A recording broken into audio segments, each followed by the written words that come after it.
fight. Hectic. Not bad. If I was to describe my immigration process in one word, it would be worthwhile.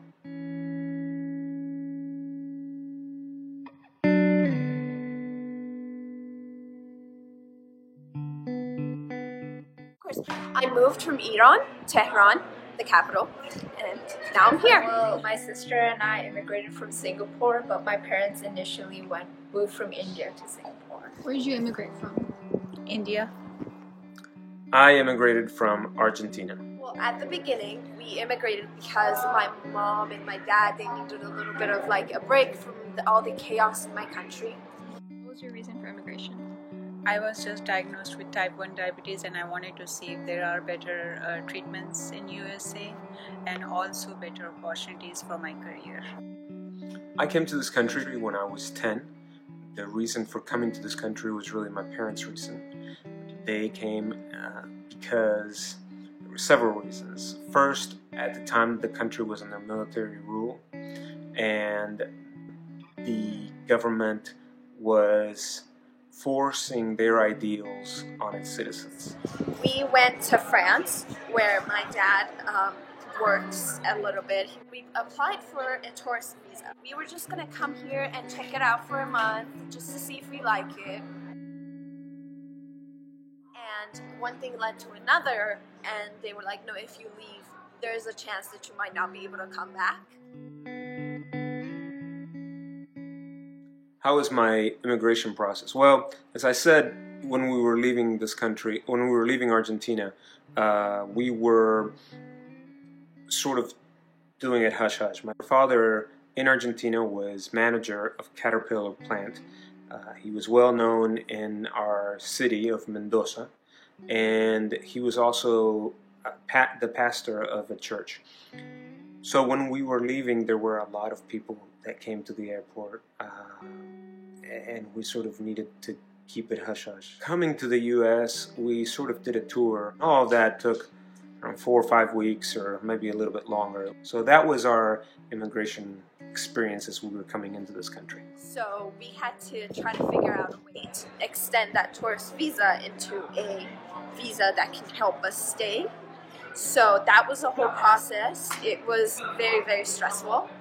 It took about 5 years and a half to get our green card. We just have to fill out the paperwork for applying the visa and then provide all the financial documents. And it was easier for me. It is not that easy for a lot of other people. So our process was, we came with a plan of being here for 3 years or so, and then maybe debating as to whether we'd go back to Argentina or not. When we came here, we were with a 3-month vacation visa, and we were trying to figure out either how to get a visa for a 1-year visa through work or something, or how to get a residence. My father is a pastor, a Baptist preacher at a Hispanic church. So my uncle, who was a minister at South Main Baptist Church, knew of a Hispanic church here in Sugar Land area. And so the congregation voted to give my father the job of preacher. Because of that, he was able to get the residence through a work process, through a work visa, and then eventually the residence. So that is how we were able to get our legal status in this country. When I first moved, I could only say hello and goodbye. So when I went after a year, and by that time I was moderately a well speaker. Like I could pretty much get myself out of any situation speaking English. And even that, people would still like make fun of me, and they would make fun of my accent. And at first it hurted a lot, but then later on I learned to just not care and not pay attention, because it was just going to hold me down and I didn't have time for it, quite frankly. For my husband, he had problem finding a job. He did night shift job, and then it was hard for him to get the place to live, and also his immigration status was also harder than mine. Did we encounter any struggles or persecution? The answer is yes, of course. I had a teacher who told me that I wasn't going to amount to much as there weren't any Hispanic people in Congress, which actually at the time was false. My father had to go back to being a mechanic instead of being a manager, and while he was a mechanic, his manager, just to be mean, because my father's English wasn't very good and because he wanted to just be mean, didn't give my father a car lift.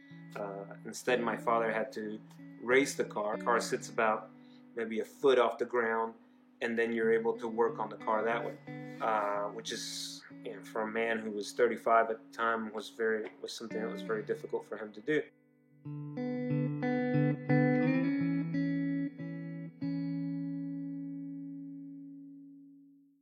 After 5.5 years, we finally got our green card. And so that was, the sad thing about it was I always imagined when I get my green card, I would be so happy and I would start crying because I'm so happy. But when it did happen, I was just so tired and I was just so worn out that I was just like, me and my mom both, we just looked at the green card and we were like, oh, cool. Like, I didn't get that moment that I wanted, which was really heartbreaking. Yeah. So, and then that's when we finally were able to. So things started looking up from there. Okay. If I were to immigrate again, these were some things that I would remember. One would be you need to have a thick skin because it's going to be a constant fighting, but it's for a good cause. And that's what you need to remember when you do take such a major, huge step. Quality of life has improved a lot. I got a better treatment for my diabetes. I got better education for my kids, better housing, everything good. There are many, many things. The future that I have, I was able to go to college, get a good job. My daughters have an excellent education in our public schools, and my oldest is at UT, and my other two are here in Fort Bend ISD studying, and it's just feel extremely, extremely fortunate. Education was very, very, very important in our family, and I feel very, very fortunate that we live in this country. So yes, I wouldn't change a thing. So there's a saying that I live every single day by, and it says, "This too shall pass," and in Farsi it would be, "In these books zarat." I really live by this every single moment. Every time I'm down, every time I'm sad, I just think about, this will pass. It'll pass. It's going to be hard. It's going to take a while, but it'll pass. And that's something that you really need to know in the immigration process. Like, it might take 5 years, but it's at one point it has to. It just has to. We'll never forget coming into Florida, into Miami, and coming out and just seeing how green and it seemed like everything was bright and beautiful when we came.